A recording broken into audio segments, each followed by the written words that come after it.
Hello friends, welcome to our channel Rani's cooking vlogs. వాళ్ళు మనం prepare చేసుకోబోయే రెసిపీ ఏంటంటే తోటకూరతో ఎగ్ ఆమ్లెట్. అందుకు కావాల్సిన పదార్థాలు అంటే ఇప్పుడు చూద్దాము. తోటకూర ఒక కట్ట తీసుకొని ఆకులు వరకు వేసానండి, కాండాలు వేయలేదు, సన్నగా తరిగి పెట్టుకున్నాను. 3 గుడ్లు, 3 పచ్చిమిరపకాయలు, మీడియం సైజు ఉల్లిపాయలు 2, కారం, రుచికి సరిపడా సాల్ట్, కొద్దిగా నెయ్యి. వెలిగించుకొని బాండీలో ఆయిల్ వేసుకున్నామండి. ఇది హీట్ అయిన తర్వాత ఆయిల్ హీట్ ఎక్కిందండి. ఉల్లిపాయలు ముక్కలుగా తరుక్కొని ఇందులో ఫ్రై చేసుకోవాలి. ఉల్లిపాయలు, పచ్చిమిరపకాయలు 2 లైట్గా ఫ్రై చేసుకోవాలి.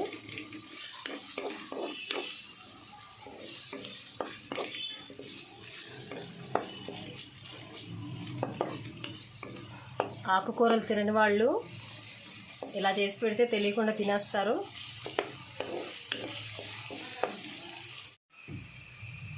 ఉల్లిపాయలు ఫ్రై అయిపోయినాయండి.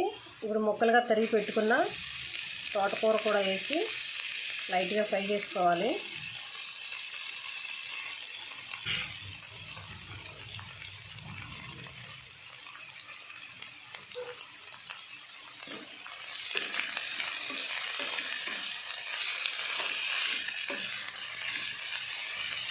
తోటకూర ఊరికినే మగ్గిపోతుంది. తోటకూర మగ్గిపోయిందండి. ఇప్పుడు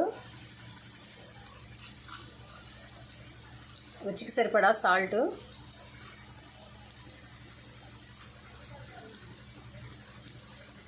ఒక 1/2 టీ స్పూన్ కారం,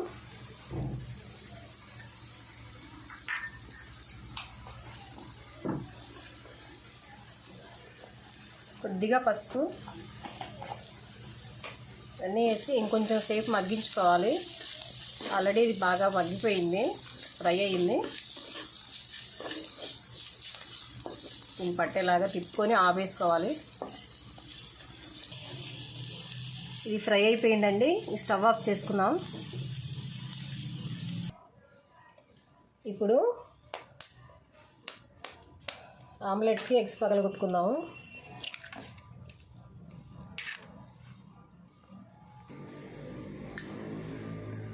కొద్దిగా కారం,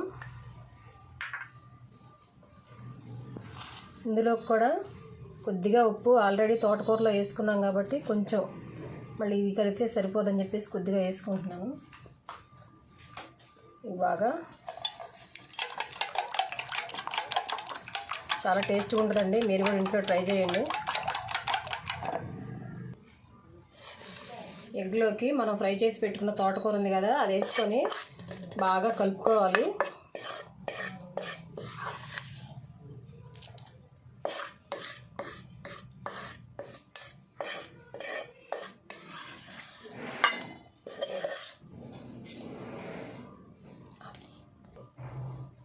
ఇప్పుడు పొయ్యి వెలిగించుకొని బాండీ పెట్టుకుందాము. అందులో కొద్దిగా 1 స్పూన్ నెయ్యి వేసుకొని మనం ఆమ్లెట్ వేసుకుందాము. ఇలా చేస్తే చిన్నపిల్లలు చాలా ఇష్టంగా తింటారండి. నెయ్యి వేసుకున్నాం కదా, ఇప్పుడు ఈ ఆమ్లెట్ వేసేసుకుందాం. ఇందులో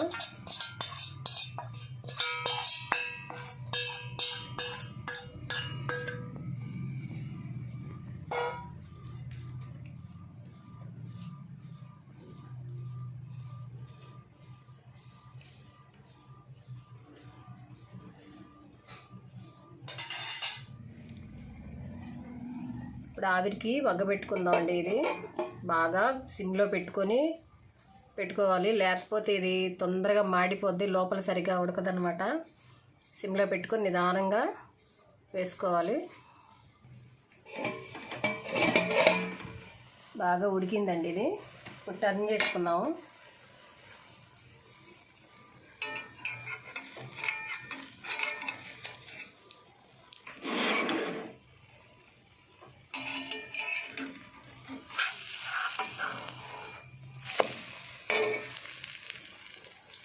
ఇటువైపు కూడా ఒక 5 నిమిషాలు మూత పెట్టి మగ్గించుకుందామండి. అప్పుడు ఆకుకూర, గుడ్డు మొత్తం శుభ్రంగా ఉడికిపోతుంది. తర్వాత సర్వింగ్ ప్లేట్లోకి తీసేసుకుందాము.